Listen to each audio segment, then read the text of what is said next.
Suzanne, welcome back to the Schilling Show. Thank you for having me. I'm glad to be here. You know, this is so important, but I'm going to let you tell the listening audience, you know, from your perspective as someone who works in this, and this is what you live 24/7 sometimes, why does language matter? Yeah, well, language is a huge aspect that binds together a country, and the fundamental thing about, you know, national unity and making sure that everyone's able to communicate is having a common language. And that doesn't just mean a common language in certain states or in certain neighborhoods. It means a national common language, meaning, you know, of the courts, of the government, of most businesses, so that you're not relegated to living in a certain geographical area, that you're able to, you know, expand, your opportunities, through education, through, through your businesses, and really you're able to make a lot more money, receive better health care, and just do much better for yourself if you're able to speak the common language, which in the United States is English. Yeah, you know what's fascinating is, and I don't hear this talked about too much, Suzanne, but I mean, this is a liberating thing. This is economic liberation. It is social liberation for people to go and conduct business, and as you said, educational liberation. And yet we have people who are trying to, I think, keep people in enclaves, and there's almost a divide and conquer mentality here. Is if we just divide up America, and we could divide them by race, we could divide them by language, then we can come in and do our own agenda, whatever that is. I mean, are there really people who are working to divide America? Because it certainly seems like it. Absolutely. They're trying to balkanize really based on ethnicity rather than language, and they're using language as this really a divider, and it's working. Obviously cost a lot of money to do this, and you're actually, forcing taxpayers to subsidize it really creates resentment, because you're really asking taxpayers to subsidize a particular culture, a particular ethnicity, when really Americans' first language, depending on if they're born here or not, might not necessarily be English, but they are Americans. They're native born, and it's really a disservice. It's become sort of the message from those who call themselves pro-immigrant, that somehow promoting an official language, a common language, is anti-immigrant, when really those who are saying just don't worry about it, come to this country, demand everything in your own language, your native language, and you will be accommodated. They're really not on the side of immigrants. They're their enemies. It's really the proponents in the official English movement that are really trying to help immigrants and be honest with them and saying, the best thing you can do for yourself when you come to this country is to learn English, and to learn it as quickly as possible, so that you're not continually relying on government services for the rest of your life to do simple things like drive a car. You can't get a license if you're not taking the test in your native language. You're relegated to living in a state where that language is accommodated, because it's very uneven. Some states might accommodate Italian language services, others might not. Some might do Arabic, others might not.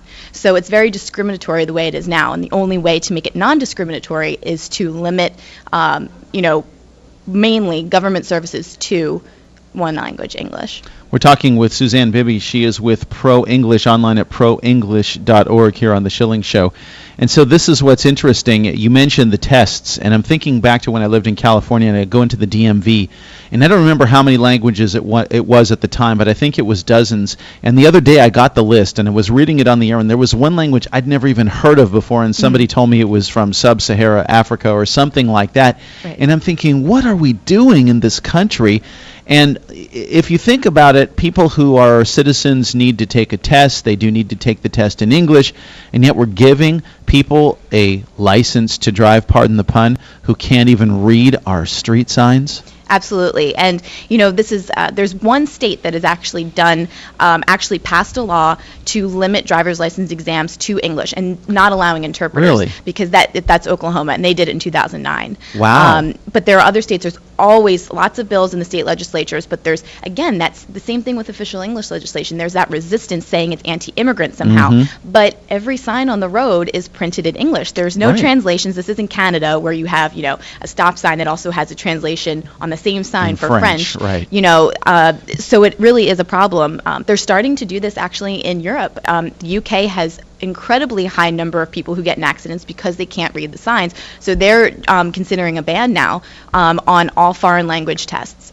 And Arizona has a huge problem. They only give them in English, but they allow interpreters. So what's happening is illegal aliens from other states are coming to Arizona just to get a driver's license because it's so much easier, even with the interpreter, and then taking it back to, say, Massachusetts, and but they're using it with a different state's license. So it's really it really opens the door for abuse, and it's not safe. It seems crazy to me, Suzanne Bibby, that a state would allow this to happen. And when you told me about the UK, I first thought you were going to say they were going to start printing their signs in multiple languages, but instead they did the thing that really makes sense was, we're not going to give the test in multiple languages. If you can't read it, you're not allowed to drive here, period. And I think this period of accommodation in the United States of America needs to end. Let's talk about a comparison between Mitt Romney and Barack Obama on English and assimilation issues. I'm assuming there are some differences there. Yeah, actually, if you go to the ProEnglish.org website, we have a full comparison. Now, ours was with all of the GOP nominees or candidates, as well as Barack Obama. So since they're all pretty much out of it at this point, you really only have to focus on Mitt Romney and Obama.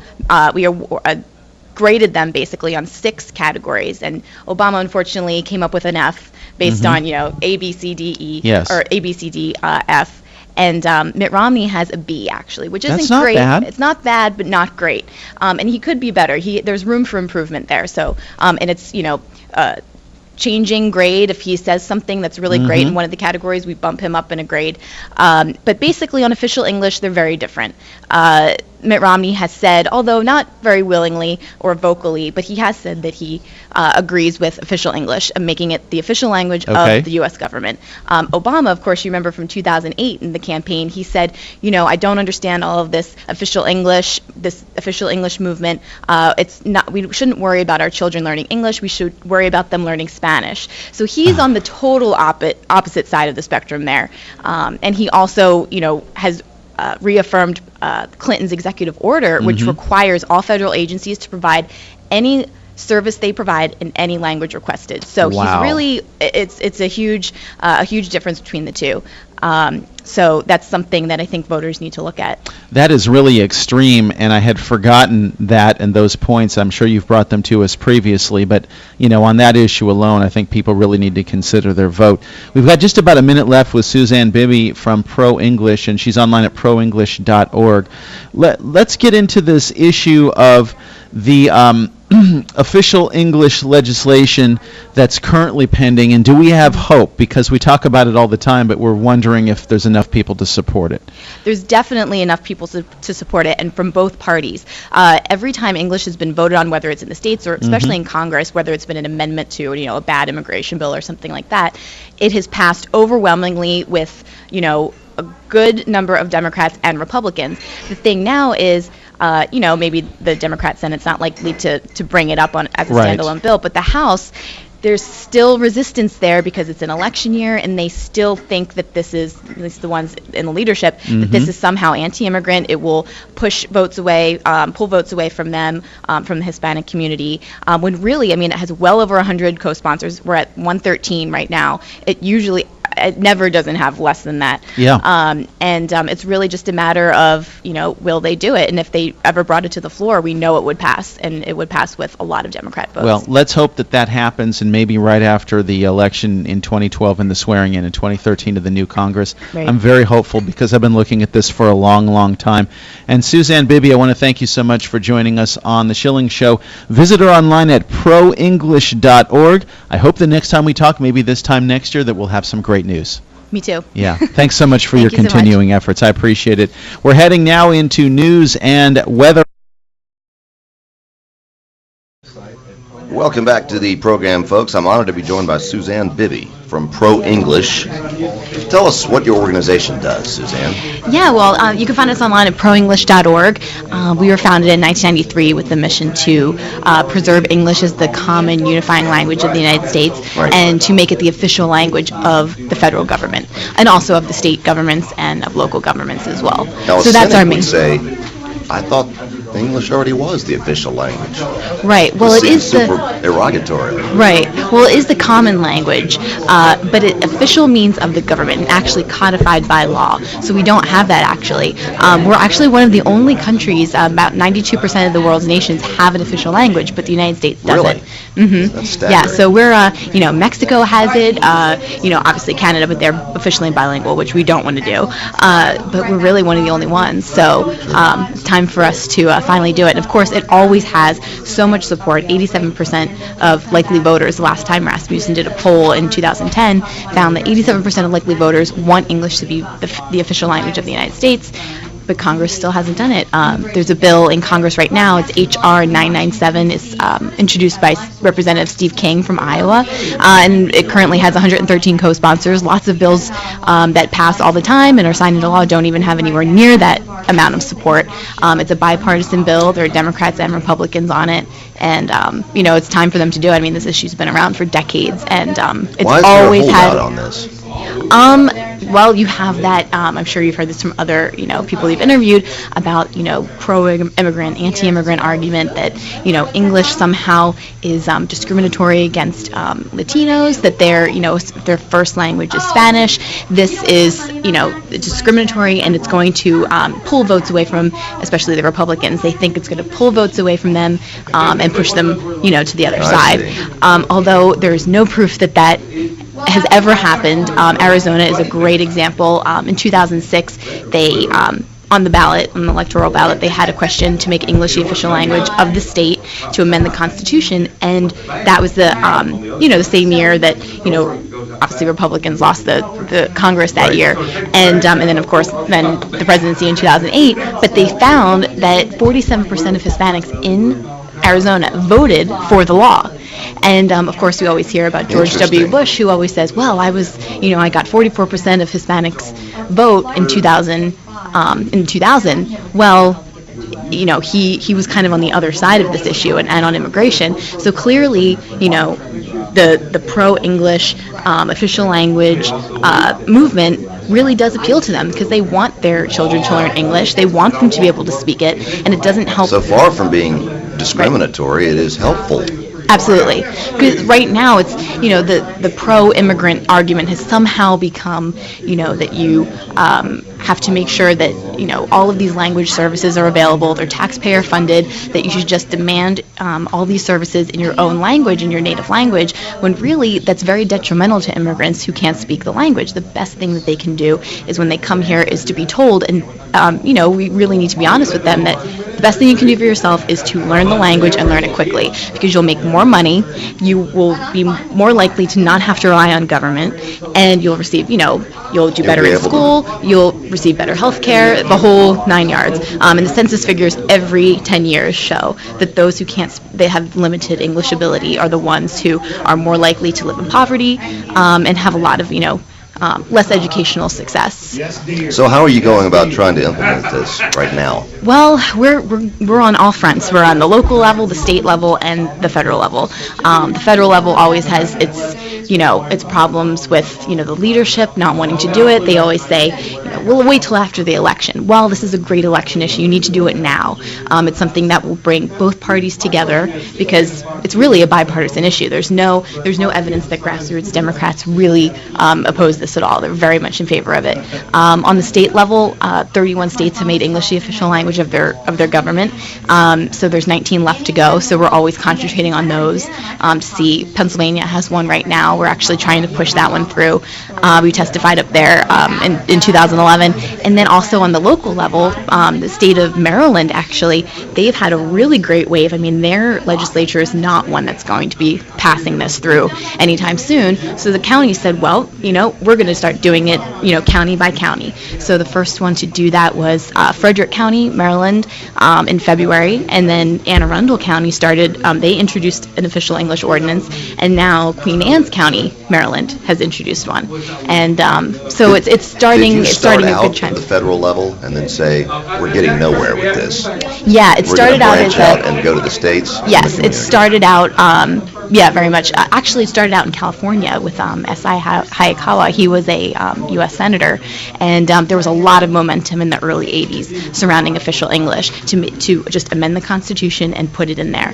But when that didn't happen, then it really started this whole movement of, let's do it by the states because, Congress isn't going to do it.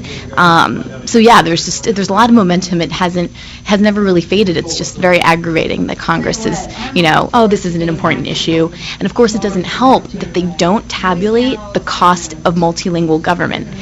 You think that in the budget report to Congress every year they put all of the costs in there, but they don't. There are some that they say, well, we just don't tabulate this, and you have to pass a law to require us to do this. So there's also a bill in Congress. It's H.R. 1715, sponsored by Representative Virginia Fox. She's from North Carolina, and all the bill says is that every year the OMB, Office of Management and Budget, has to include this cost in the report to Congress. That's all they have to do. All it says is let's be thorough in tabulating Right. It's a transparency and accountability issue. That's it. And does that have bipartisan support? I don't believe there are any Democrats on that one. It's mostly Republicans. I think it has around 30 co-sponsors, which is just so, it's common sense. That's the easiest thing to do, is just require them. We need a price tag. We lots of times look to Canada. They actually just came out with a report in January because they have official bilingualism, and they found that their cost is $2.4 billion a year.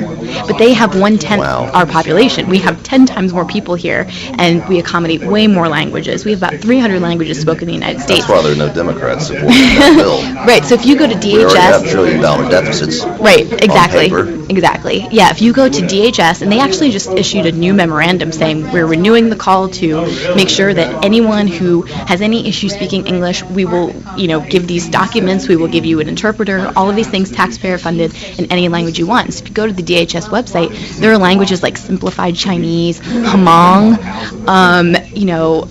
Haitian Creole, which really isn't even a written language, actually. I mean, these languages. I've seen like 50 different languages. Right. All these languages, if you, ask for something in Hungarian, they will give it to you. So it's a real problem, and it's a huge cost to taxpayers. And it's a really common sense place to start to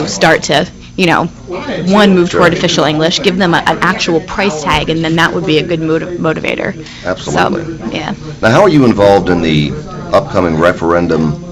First of all, explain it to us. In Puerto Rico and the question of statehood. Yes. So I'm sure you remember when just about a month ago when the GOP primary was down there in Puerto Rico, and Rick Santorum went down there, and they asked him, have been very involved in this for a while, is the language issue with regard to Puerto Rican statehood. So they have been trying for many, many decades to get a majority of the people wanting statehood in Puerto Rico. Right. Their political parties they're basically divided on the statehood issue. So you either have the statehood party, and then you have the Commonwealth Party, which is the status quo, what they are right now. So it's a problem. We care about it because, of course, Puerto Rico has two official languages, English and Spanish, but their government and their schools they operate exclusively in Spanish.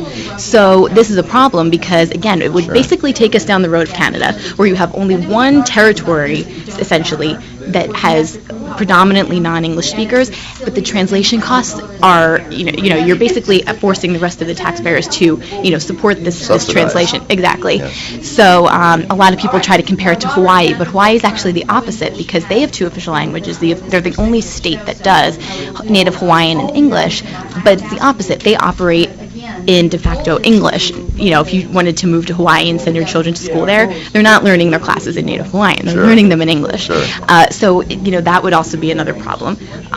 So what we're asking for is on Election Day, they're going to have a referendum, and they're going to vote on statehood. If they decide that they're going to petition the U.S. Congress to say, we would like you to approve, statehood for us to be the 51st state, we're asking Congress to say, that's fine, but you are going to have to change your language policy to de facto English, so that English is the primary language, and it will have to become the primary language of the schools, and they will no longer be able to be exempted from federal education law. They can't be taking their standardized tests in Spanish. That has to be in English.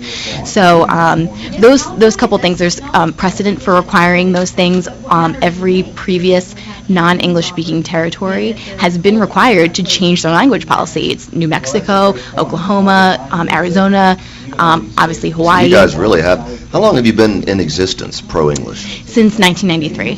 1993. Yes. Okay. Mm-hmm. And Yeah. how long did it take you to branch out and away from Washington? Into the, to go into the heartland, states. yes. Well, we're based in Roslyn, Virginia, which is, just outside DC. Sure. And we don't have state chapters, but it's such a popular issue that every state, and anytime it's on the ballot, whether it's in Arizona or even in California has official English. That was done in the 80s. But it really appeals to people in any state. It really is a really bipartisan, very appealing issue to a lot of people, and so it makes it easy. Is one of your goals to get as many Democrats on board as possible so there can't be the stigma of, oh, this is a bigoted thing? Yeah, it's very hard lots of times to get many of them to sign on as a co-sponsor to a bill, but if there was a vote, on the floor tomorrow in the House or even in the Senate, we know that we would get a majority of the Democrats because there's precedent for that.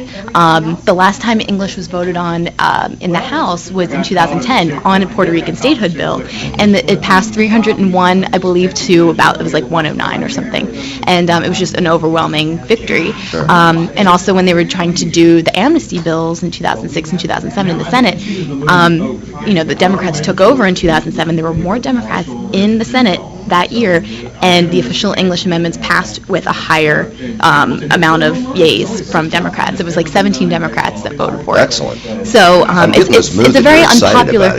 Yeah. You're really pumped up about it, and I love that. It's just frustrating because it is a good election issue. It'd be so hard for Democrats not to vote for it, especially if they're from, a more conservative state. It's kind of like the gun issue, but of course the gun issue is a little more powerful. You have the NRA and everything, but we don't have a PAC, unfortunately. But it's very similar to that. And you don't have a PAC, but you do have a website, proenglish.org. Is that it? Mm-hmm. Proenglish.org. Yes, and you can find us on Facebook. We have, I think, 32,000 fans, and also on Twitter as well. Suzanne Bibbs from Pro English, thank you for joining us. Thanks. Thank you for having me. We'll be right back.